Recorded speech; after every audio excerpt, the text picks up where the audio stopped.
오늘 사도행전 37번째 말씀인데요. 우리 제목 크게 한번 외쳐볼까요? 시작. 너와 내 집이 구원을 받으리라. 아멘, 아멘. 우리 사랑하는 성도님들과 우리 성도님들의 가정 속에 하나님께서 이끄시는, 인도하시는, 덧입혀 주시는 구원의 역사가 충만하시기를 주님의 이름으로 축복합니다.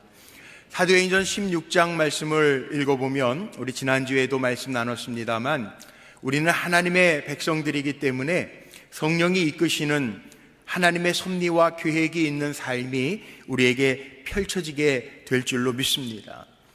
때로는 하나님 막으시기도 하시고 우리는 하나님의 백성이기 때문에 하나님의 이끌어 주시는 새로운 길들이 있다라고 하는 사실입니다. 그 길 속에 순종하면서 걷다가 보면 하나님이 예비하신 디모데와 같은 사람을 바울에게 붙여주시기도 하시고, 또 이어서 오늘 말씀에 보면 유럽의 첫 관문인 빌립보 성에서 자주장사 루디아를 만나는 역사도 나타납니다. 마게도냐 들어가서 첫 성 빌립보 안에서 로마의 식민지였지만, 또 오늘 말씀 속에 보면 사도 바울은 기도의 처소를 찾다가 하나님의 사람이죠. 늘 기도하는 사람이었죠. 오늘도 본문 속에 보면 13절, 16절, 25절 변함없이 사도 바울은 기도합니다. 기도의 사람에게는 때로는 우리의 인생길이 꽃길이 아니어도 하나님이 하나님의 방법 안에서 응답하시는 역사가 나타날 줄로 분명히 믿습니다. 그래서 우리 성도님들은 어떻게 살아야 되느냐? 믿음의 사람은 어떻게 살아야 되느냐? 이 한 해를 살아가는데 내 능력과 지혜로 살아가는 것이 아니라 오늘 함께 우리가 용서의 기도를, 사죄의 기도를 하나님 앞에 드렸던 것처럼 내 능력으로 사는 사람이 아니라 우리는 하나님의 영에 이끌려서 사는 사람들이고, 하나님 우리에게 말씀하실 때 믿음에 순종하면서 따라가는 믿음의 사람인 줄로 믿습니다. 오늘 본문에 보면 사도 바울은 기도하는 사람이에요. 빌립보 성은요, 유럽의 첫 성이지만 사도 바울이 빌립보 성에 며칠을 유하다가 안식일이 되매 기도 처소를 찾습니다. 13절에 보니까 기도할 곳을 찾다가 이렇게 나옵니다. 보통 유대 전통에 의하면 유대인들 남자 10명이 모인 곳에는 꼭 회당이 있습니다. 그런데 이 빌립보 성에는 유대인 10명, 남자 10명이 모이지 않았던 것 같아요. 기도의 처소가 없습니다. 기도할 곳을 찾다가 루디아라고 하는 여인을 만나게 되고, 오늘 본문 속에 보면 14절에 이렇게 루디아를 소개하고 있는데, 두아디라 시에 있는 자색 옷감 장사로서 하나님을 섬기는 한 여자가 말을 듣고 있을 때 주께서 그 마음을 열어서 바울의 말을 따르게 하신지라, 이렇게 기록하고 있어요. 루디아, 기도할 곳을 찾다가 하나님이 또 다른 만남을 바울에게 허락해 주십니다. 우리의 삶도 마찬가지인 것 같아요.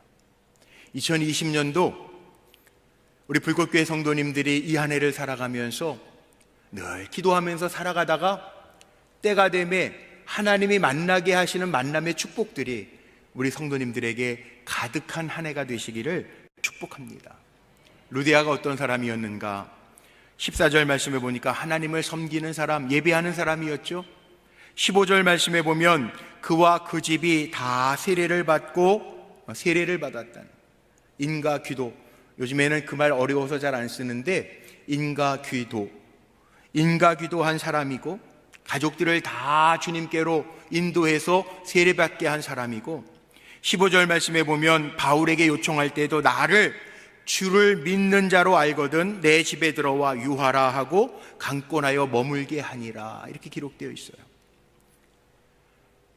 빌립보 성에서 만난 자주장사 루디아가 그의 집을 빌립보 성의, 유대의 첫 관문인 빌립보 성의 첫 교회로 그의 가정을, 집을 내어 놓았다는 거예요. 이 루디아라고 하는 여인이요, 보통 사람이 아니죠. 지금처럼 남성, 여성 평등 시대가 아니라 남성 우월주의 시대였는데도 불구하고 이 루디아라고 하는 여인, 이 여인 하나님 잘 섬기는 여인이었고, 하나님을 잘 섬길 뿐만 아니라 자기만 섬길 뿐만 아니라 자기로 인하여 온 가정이 다 세례를 받고 주를 믿는 자 반열에 있을 뿐만 아니라, 한번 생각해 보세요. 쉬운 얘기 아닐 것 같은데요, 자기의 집을 예배의 처소로, 기도의 처소로 내어 놓았다는 거예요. 참 대단한 여인 아닙니까? 우리는 2절 말씀밖에 안 읽었지만 이 소개되고 있는 14절 15절 말씀을 볼 때 이 루디아가 예수를 믿고 온 가족이 다 세례를 받기까지 얼마나 많이 외로웠을까요? 얼마나 많은 눈물의 기도를 흘렸을까요? 얼마나 많이 가족들을 구원하기 위하여 오랫동안 하나님을 의지하고 기도하면서 보냈을까요? 전 그 생각이 들더라고요. 신앙생활 하는데요, 이 루디아 한 사람 때문에 그 가정이 구원을 받고, 루디아 한 사람 때문에 유럽의 첫 관문, 첫 성이었던 빌립보 성에 교회가 세워지고, 루디아 한 사람 때문에 유럽의 복음이 전파되기 시작했다는 거예요. 한 사람이 참 귀합니다. 이 한 사람 때문에 유럽의 복음 전파의 시작이 이루어졌다는 거죠. 목회하면서도요, 제가 늘 느끼는데, 지금도 느끼는, 한 사람이 얼마나 귀한지 몰라요. 오늘도 예배의 자리에서 주님을 바라보면서 예배하는 우리 성도님들 한 분 한 분이 얼마나 귀한지 몰라요. 우리가 아무것도 아닌 존재가 아니라 주님의 말씀의 표현에 의하면 천하보다 귀한 한 영혼이 바로 나예요. 얼마나 귀합니까? 한 사람 한 사람이 얼마나 귀합니까? 가치로 먹일 수 없잖아요. 예수님의 비유의 말씀 가운데에도요, 울타리 안에 있는 99마리의 양보다 한 마리의 양이 더 귀하다라고, 한 영혼이 더 귀하다라고 얘기하시는, 한 사람이 얼마나 귀한지 몰라요. 목회를 하면서도요, 한 사람 한 사람이 얼마나 귀한지 몰라요. 이민 목회를 할 때에는, 처음 이민 목회 하면서요, 부흥이 잘 안 되는, 오늘도 이렇게 새 가족들 오셔서 박수하고 환영했지만, 이민 목회를 하는데, 그것도 개척교회니까요, 한 영혼이 얼마나 귀한지. 예배 준비를 하면서 제가 교회 안에서 예배 준비 세팅을 합니다. 그때 제 아들 8살밖에 안 됐는데, 이 녀석은 교회 밖에 주차장에 서 있다가요, 낯선 차가 들어오면 뛰어 들어와요. 아빠! 모르는 분이 왔어. 한 영혼이 그렇게 귀한, 한 영혼이 얼마나 귀한지 몰라요. 어제는 우리 안영택 권사님 지난주 수요일 날 밤에 사고를 당하셔서 지금 치료 중에 계신데, 뇌출혈이 돼서 아직 의식이 안 돌아오고 있어요. 어제 저녁에 기도하기 전에 저녁 시간에, 면회 시간에 맞추어서 중환자실에 가서 뵙고 왔는데, 우리 안 권사님 가족들, 사랑하는 아내, 아들, 딸 뿐만 아니고 소식을 듣고 온 분들이 면회 시간밖에 볼 수가 없으니까 10대분의 가족들이 다 모였어요. 우리 안 권사님 한 분 때문에. 한 분이 그렇게 귀한 거죠. 우리 칠남선교회도 시간을 정하여 놓고 기도하고 있고, 우리 안 권사님 활동했던 탁구 선교회에서도 시간을 정해놓고 기도해요. 왜? 한 사람이 중요하니까. 우리가 다 중요하지만 한 사람으로 인하여 하나님의 역사들이 나타나잖아요. 선교사도 마찬가지 아닙니까? 우리가 왜 선교사를 파송해서 기도하고 후원합니까? 선교사 한 사람으로 인하여 그 지역에 생명의 복음이 전달되기 때문에 그렇죠. 성경은 이렇게도 표현해 놨더라고요. 아담 한 사람으로 말미암아 죄가 우리 인간에게 들어오고, 예수 그리스도 한 사람으로 말미암아 영원한 생명이 우리에게 주어졌도다. 한 사람으로 말미암아 바뀌어진다는 거예요. 루디아라고 하는 여인도 마찬가지 아닙니까? 한 사람으로 말미암아, 그로 말미암아 온 식구들이 구원을 받고 그로 말미암아 유럽의 복음의 전파가 시작되어졌다. 한 사람으로 말미암아. 오늘도 예배를 통해서 예수 그리스도 그분 때문에 우리 사랑하는 성도님들이 힘을 얻으시기를 주님의 이름으로 축복합니다. 내가 주인이 아니고 예수 그리스도 때문에 사는 삶의, 조금 어려운 말이지만 신학적인 용어로 주제권이라고 이야기하는데, 예수 그리스도의 주제권으로 말미암아 나를 다스려 주시는 주님으로 말미암아 다시 희망을 가지고 소망을 가지고 일어날 수 있는 우리 성도님들이 되시기를 주님의 이름으로 축복합니다. 여러분, 정말 주님이 내 삶의 주인 되십니까? 주님으로 말미암아 기뻐할 수 있습니까? 아멘 하시는 분들이 있는데요, 참 쉬운 건 아닌 것 같아요. 왜냐하면 우리 생각이 있어서 그런 것 같아요. 주님이 주인이신 것 알면서 살아가면서도요, 막상 닥치면 그게 참 쉽지 않아. 우리 다 온 교회가 지금 안 권사님 의식 돌아오기를 기도하고 있는데, 제가 새벽 기도 나오기 직전에 그 전화를 받았어요. 5시에. 우리 김영미 권사님 여기 계신데, 권사님이 밤새도록 소식받고 병원에 계시다가 제가 새벽 기도 나가는 그 시간에 전화를 주셨는데, 오면서 그날 마침 우리가 지금 새벽마다 로마서 14장을 강해하는데, 로마서 14장 8절 말씀에 내가 사나 죽으나 주의 것이라, 그 말씀 제목 삼아서 제가 새벽 준비를 다 해놓고 나가서 새벽 예배를 인도해야 되는데, 그 전화를 받고 나가서 말씀을 전하는데, 제가 새벽 예배 인도하면서 그랬어요. 어제 저녁에는 사나 죽으나 주의 것입니다, 주님 앞에 맡기고 우리가 주님의 주제권을, 제가 새벽 예배 설교하려고 준비를 다 해놨는데, 새벽 예배 인도하러 나오면서 그 연락을 받고 살려주세요 기도하면서, 본문에 나와 있는 사나 죽으나 주의 것입니다, 이 주제권, 생명의 주인이 주님이신데, 물질의 주인도 주님이신데, 자녀의 주인도 주님이신데, 내 직장의 주인도 주님이신데, 우리 성도들의 주인도 주님이신데, 근데 사람이요, 내가 주인이 아닌데 주님 앞에 맡긴다고 고백하면서도 다 맡기는 게 아니라 거기에 내 뜻이 들어가다. 하나님 어떻게 해주세요, 하나님 어떻게 해주세요. 우리 그러잖아요. 문제 생기면 주님 어떻게 풀어주세요, 주님 살려주세요, 주님 도와주세요, 주님 열어주세요, 그러잖아요.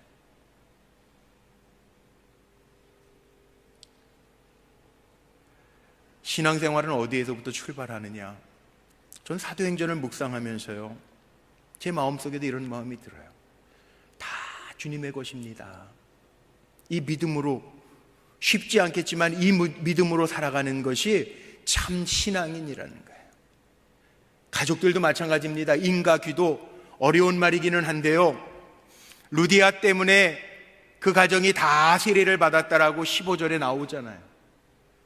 우리 감리교 교리와 장정, 감리교 헌법에도 보면 권사의 자격이 있는데, 제가 일부러 찾아봤습니다. 12년 전 2007년도에 나왔던 교리와 장정에 보면 권사의 자격 중에 인과 귀도된 이, 이렇게 나와 있습니다. 그게 뭐예요? 권사들이 권면하는 직분인데요, 교인들 잘 권면하고 이끌어줄 수 있는 직분인데, 적어도 권사의 자격은 자기의 가정을 인과 귀도, 어려운 말인 것 같지만 한자로 보면 끌인, 집가, 돌아올 귀, 길도, 예수 그리스도로 잘 인도해 줄 수 있는 사람이 권사의 자격이라는 거예요. 루디아가 그런 삶을 살았다는 거예요. 이게 쉬웠겠습니까? 한 가정을, 온 식구들을 인도하는 것 쉽진 않았을 거예요. 다 주님의 손에 있습니다 고백하면서 기도하면서 보낸 시간들이 정말 쉽진 않았을 거예요. 우리 교회에도 그런 분들 많이 계시죠. 안 믿는 가정에 시집 와가지고 남편부터 시댁 가족들서부터 다 인과기도 시킨 그런 분들이 계세요. 얼마나 귀한지 몰라요. 눈물의 헌신, 수고의 열매를 볼 때 하늘의 상이 크겠구나, 저도 느껴요. 루디아가 어떤 사람이었나? 그런 사람이에요. 바울은요, 성령이 막으실 때 서아시아로 가는 길 성령이 막으시고 마게도냐로 와라 기도하면서 환상 중에 성령의 인도하심을 따라 마게도냐 첫성 빌립보성을 들어갈 때 거기에서 루디아라고 하는 여인을 만나요. 바울은 기도하는 사람이었다고요. 기도하는 사람에게는요, 물론 기도하는 이들에게 꽃길만 펼쳐지고 형통한 삶만 있었으면 좋겠는데, 기도하기 때문에 하나님 응답하시고 기도하기 때문에 하나님의 방법으로 역사하시는데, 기도하면서도요 우리가 겪어야 할 영적인 전쟁들이 있어요. 기도하면서 루디아와 같은 빌립보성의 교회를 세울 수 있는 좋은 일꾼을 만나기도 하지만, 기도하다가 16절 말씀에 보면 영적인 전쟁을 치러야 될 일도 보게 돼요. 16절 말씀에 보면 기도하러 가다가 그 도시에 점치는 한 여종, 귀신 들린 여종을 만났는데요, 그 귀신도 바울이 어떤 사람인지 압니다. 하나님, 크신 하나님의 종 바울인 것을 압니다. 그래서 17절 18절 말씀에 보면 그 귀신 들려 점치는 여종도 바울과 우리를 따라와 소리를 질러 이르되, 17, 18절에 이렇게 표현되어 있죠. 이 사람들은 지극히 높은 하나님의 종으로서 알아요. 18절 말씀에 보면 바울이 귀신 들려 점치는 이 여종을요 낫게 합니다. 뭐라고 해서 낫게 했느냐? 주 예수 그리스도의 이름으로 내가 네게 명하노니 속히 나와라. 명할 때 귀신이 나와요. 이 사도행전 16장의 말씀을 보면 참 재미있는 게, 성령을 따라 순종하면서 갈 때 빌립보 성에 새로운 교회들이 세워지는데, 16장에 나오는 사람들이 다 빌립보 교회의 기둥이 되는 사람들이에요. 자주장사 루디아가 예배의 처소를 제공할 뿐만 아니라 빌립보 교회의 일꾼이었고요, 여기에 귀신 들렸다가 사도 바울이 귀신을 쫓아내어 줄 때 종되었던 점치는 여인이 빌립보 교회의 일꾼이고요, 25절 이하에 나오는 옥문을 지켰던 간수장의 모습, 간수장의 가정, 그들이 빌립보 교회의 기둥이 되었다고. 그러나 기도하는 바울에게 있어서는요, 보세요, 싸움이에요. 싸움, 영적인 싸움. 그 여종은 나중에 예수 믿고 빌립보성의 기둥이 되지만, 그 귀신 들렸던 점쳐주던 여인의 주인은 소득이 끊어져서 바울을 모함합니다. 바울은 성령의 이끄심을 따라서 순종해서 빌립보성에서 전도하는데 문제를 만나요. 고난을 당해요. 그러나 우리 믿음의 사람은요, 고난당할 때 다르게 살아야 돼. 우리는 세상 사람들보다 더하면 안 돼요. 우리 믿음의 사람이기 때문에 구원받은 사람은 다르게 사는 사람이야. 어떻게 살아야 되느냐, 한번 생각해 보세요. 바울과 실라가 하나님의 뜻을 따라 소아시아로 가려고 했던 길에서 돌이켜서 유럽 마게도냐로 돌이켜 갔는데, 하나님의 말씀에 순종하면서 갔는데, 그 길이 꽃길이면 얼마나 좋겠어요? 형통한 길이면 얼마나 좋겠어요? 그런데 만남의 축복도 경험하지만 오늘 본문에 보면요, 모함도 당해서 옥에 갇히기도 해요. 22절 23절 말씀에 보면 사람들이 옷을 찢어버리고 때리고 발에는 착고를 채워서 깊은 감옥 속에 가두어둡니다. 고난이죠. 하나님의 뜻을 따라 순종하는데 이런 어려운 일들을 만나면 대부분의 사람들은 어떨까요? 아마 셋 중에 하나일 거예요. 나는 하나님의 일을 하려고 그랬는데 이게 도대체 어떻게 된 일이야? 그리고 원망하든지, 아니면 포기하든지, 아니면 하나님 정말 살아계신 거야? 의심하든지. 대부분 그럴 거예요. 믿음이 있는 사람인지 없는 사람인지는 좋을 때는 잘 모르더라고요. 어려움 속에 있을 때, 환난 속에 있을 때, 고난 속에 있을 때 보면 그 믿음이 진짜 믿음인지 가짜 믿음인지 알 수 있어요. 바울과 실라가 지금 옥에 갇혀 있습니다. 여러 가지 고난 속에 있습니다. 그런데 바울과 실라는요, 25절 말씀에 보니까 기도하고 찬송해요. 자, 25절 말씀 화면에 있습니다. 우리 같이 한번 읽어볼까요? 시작. 한밤중에 바울과 실라가 기도하고 하나님을 찬송하며 죄수들이 듣더라. 아멘. 반응이 다르지 않아요? 맞고 매맞고 옷은 찢겨졌고 발에는 무거운 착고가 채워져 있고 깊은 옥 속에, 감옥 속에 갇혀 있어요. 그런데 바울과 실라는요, 그 옥에서 하나님께 기도하고 찬송하더라. 오늘 음악부 임명 예배가 되어서 그런지 이 말씀을 묵상하다가 오늘 주보에도 제가 칼럼을 그렇게 썼는데, 찬송함에 듣더라. 찬송이 왜 중요한가? 우리 오늘 헤세드 찬양대가 찬양해 주셨죠? 어찌하여 낭망하는가 주만 바라라. 오늘 찬양 가사 속에 그게 있더라고요. 피난처 되신 하나님.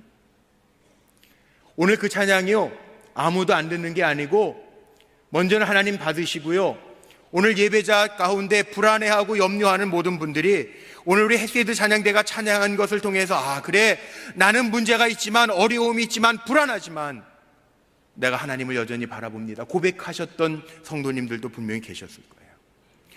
한밤중에 옥에 갇혀서 바울과 실라가 하나님 앞에 기도하고 찬송했는데 아무도 안 들은 것이 아니라 오늘 말씀 25절에 보니까 죄수들이 듣더라.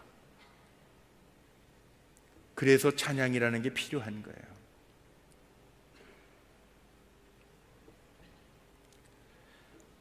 한밤중이라고 하는 말은 우리가 가장 어두움이 클 때, 고난이 깊을 때, 아, 내 인생의 한밤중인가 봐, 그렇게 표현하잖아요.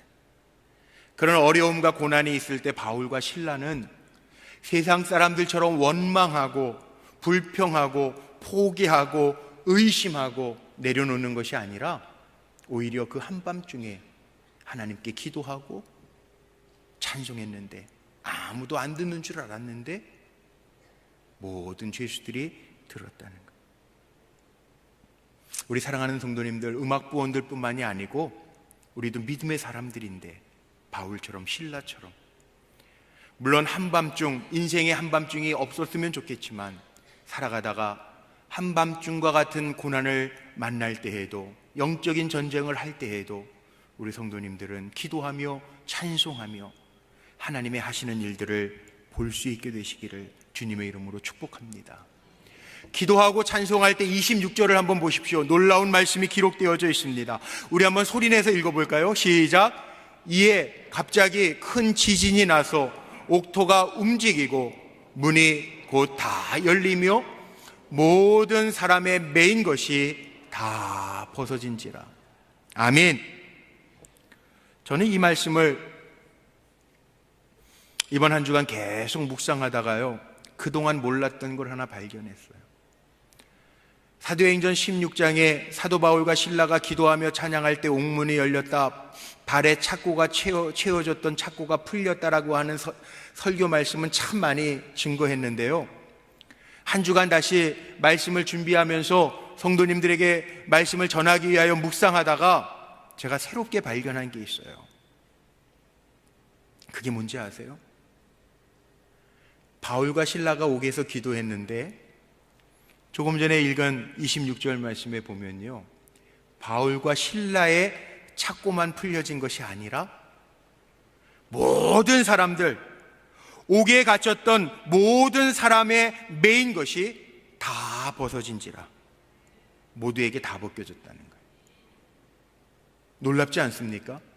저는 이 말씀을 다시 묵상하면서요, 어떤 마음이 들었냐 하면, 야, 믿음에 깨어있는 한두 사람이 찬양하고 기도해도 모든 사람에게 매여있던 문제들이 풀려지는구나. 우리 불꽃교회에서도 여러 가지 문제가 있고 아파 누워있는 성도님들도 계시고 지금도 문제와 씨름하고 있는 성도들 계신데, 우리가 기도하고 찬양할 때 우리 교회 모든 성도들의 채워져 있는 문제들도 열려지고 풀려지는 은혜가 임할 줄로 믿습니다. 우리가 기도하고 찬송할 때 우리 기도 제목이 있어서 온라인, 오프라인, 교회에서 기도하는 성도님들도 계시고요. 요즘에 이렇게 온라인 시대니까 카톡, 단톡방이라고 그러죠. 단톡방에다가 기도 제목들 올려놓고 함께 기도하는 성도님들이 있어요. 얼마나 제가 감사한지 몰라요. 우리가 모여 기도하고 마음을 아파요 기도할 때 전혀 알지 못하던 죄인들의 발에 채워졌던 착고도 다 메어 풀어진 것처럼 하나님의 역사가 그렇게 임할 줄로 믿습니다. 그리고 다음 장면이 간수에게로 넘어가요.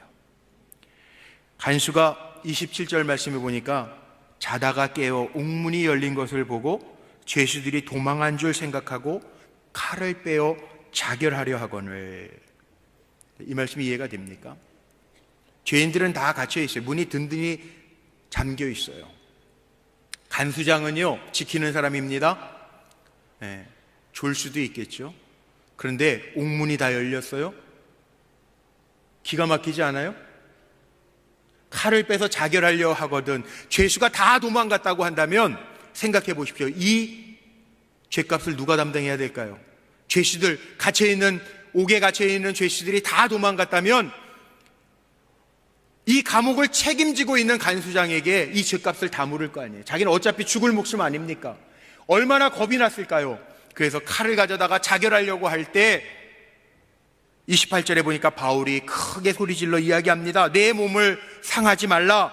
우리가 다 여기 있노라. 이상하지 않아요? 감옥에서 옥문이 다 열리고 그 무거웠던 발에 채워졌던 착고들이 다 모든 죄수들의 착고에 매였던 것이 다 풀어졌는데 도망가는 사람이 하나도 없어요. 이상하지 않아요? 감옥에 갇혀 있다가 문이 열리고 발에 착고가 풀리면 도망가야 되잖아요. 기억나시는지 모르겠는데 예전에 저 어렸을 때 흑백 TV 시절에 뿔이라고 하는 영화가 있어요. 쿤타 킨테 나오는 영화. 저는 이 장면이 생각나요. 쿤타 킨테 아프리카에서 흑인 노예로 잡혀와가지고요 팔려다니잖아요. 옥에 갇히잖아요. 그 옥에서부터 탈출하려고 얼마나 애씁니까? 도망가다 잡혀서 발가락도 다 잘리고. 그래도 이 쿤타 킨테는 오로지 감옥에서 탈출해서 자기 고향 가는 게 소망이었는데 자유가 없다는 게 얼마나 힘들어요. 군대가 왜 힘듭니까? 우리 자녀들 참 재밌는 얘기. 요즘 군대가 참 좋아지기는 했어요. 군대 월급도 병장 월급이 근 50만 원이 다 된다고 그러고, 아이들 핸드폰도 군대에서 사용하게 한다고 그러고, 그러니까는 부자지간에 이야기하면서 어느 가정의 집사님 아버지가 아들한테 야 요즘 군대 좋아졌다, 야 자유롭게 전화를 다 하고 사 먹고 싶은 거 다 사 먹을 수 있고, 아빠는 병장 월급 5천 원밖에 안 돼가지고 힘들었는데 요즘 참 군대 좋아졌다 아빠. 그러니까 아들이 아빠한테 뭐라 그랬냐면, 그래 아빠 군대 좋아졌으니까 아빠 지금 또 군대 한번 가보실래요? 그러더래요. 이 군대가 왜 힘든 거예요? 자기 마음대로 할 수 없으니까 힘든 거 아니에요. 요즘 애들이 그래서 힘들어요. 좋아지기는 했지만 그래 힘든 거 아니에요. 옥에 갇혀 있는 게 좋아요? 풀려졌단 말이에요. 그런데 바울은요 안 움직여요. 왜? 이미 바울은 몸은 갇혀 있을지 모르지만 하나님의 뜻을 알았으니까, 하나님의 계획을 기도하면서 알았으니까, 여기에 또 다른 하나님의 계획이 있겠구나 알았으니까, 그래서 간수와 간수장의 모든 집이 구원을 받습니다. 두려워했던 이 간수장과 바울의 대화를 한번 보십시오. 간수는요 도망가지 아니하고 자결하려고 했었지만 도망가지 아니하고 자기에게 남아있는 모든 죄수와 바울과 실라를 보면서 30절 말씀에 이렇게 질문해요. 선생님들이요, 내가 어떻게 하여야 구원을 얻으리까? 내가 어떻게 해야 구원을 받습니까? 이 구원이라고 하는 단어가 사도행전에 참 많이 나오죠. 구원이라고 하는 단어를 몇 번 설명을 드렸습니다. 헬라어로 소조라고 하는 단어를 쓰는데 죄에서부터 건진받는 게 구원이고요, 엉클어져 있는 것, 흐트러져 있는 것, 그것이 온전해지는 것, 그게 구원이고요, 물질로도 힘든 것 채워지는 것도 구원이고요, 영원한 생명을 얻는 것, 그것도 구원이에요. 그런데 사도 바울은 이렇게 대답을 합니다. 뭐라고 대답을 하냐 하면 우리 한번 크게 한번 같이 사도 바울의 대답을 읽어볼까요? 시작. 이르되 주 예수를 믿으라. 그리하면 너와 내 집이 구원을 받으리라 하고. 아멘. 주 예수를 믿어라. 그리하면 너와 내 가정이 구원을 받는다. 오늘 말씀의 제목을 제가 이렇게 삼은 것은 우리 사랑하는 성도님들 예수 믿고 사시길 바랍니다. 그러면 하나님 건져주실 거예요. 물론 우리는 이미 영원한 생명을 허락받은 구원을 누렸습니다만 그 구원뿐만이 아니라 사도행전에서 말하는 소조, 헝클어져 있는 삶을 온전케 하시는, 우리의 삶을 만져주시는 하나님의 손으로 온전케 하시는 은혜가 주 예수의 이름을 부르는 자마다, 믿는 자마다 임할 줄로 믿습니다. 연약한 채로 살아가지만 주 예수를 믿으라, 주의 이름을 부르는 자에게는 사도 바울이 귀신 들렸던 여종에게도 내가 네게 명하노니 주 예수 그리스도의 이름으로 즉시 나가라 명할 때 귀신이 떠나갔던 것처럼 우리의 삶 속에도, 우리 사랑하는 성도님들의 삶 속에도 주 예수를 믿고 주의 이름을 부를 때마다 이루시는 구원의 역사가 충만하게 임하시기를 주님의 이름으로 축원합니다. 사도행전에 이 말씀이 기록되어 있는 건 예화가 아니에요. 비유의 말씀이 아니에요. 사도 바울이 신라가 복음을 들고 유럽의 첫 관문인 빌립보성을 지날 때 어떻게 교회가 세워졌고 어떻게 교회의 기둥들이 세워졌는가를 보여주는 실화예요. 오늘 성경은 분명히 말씀하고 있습니다. 주 예수를 믿으라. 그리하면 너와 내 집이 구원을 받으리라. 오늘 우리 사랑하는 성도님들의 삶이 주 예수를 믿고 주의 이름을 부르는 가운데 헝클어져 있는 내 삶, 불안해하고 있는 내 삶, 염려하고 있는 내 삶, 병들어 있는 내 삶 속에 하나님이 이루시는 구원의 역사가 충만하시기를 주님의 이름으로 축원합니다. 말씀을 마칩니다. 2020년 살아가는 동안에 매 순간순간마다 우리가 기도하고 찬송할 때 닫혀있는 것 같은 문들이 열려지는 은혜가 우리 성도님들에게 임하시기를 주님의 이름으로 축복합니다. 우리가 진정으로 예수를 믿고 주의 이름을 부를 때마다 너와 내 집이 구원을 받는다, 건져주시는 하나님의 손길을 경험하며 간증하며 사는 우리 불꽃교회 성도님들의 삶이 되시기를 주님의 이름으로 축복합니다.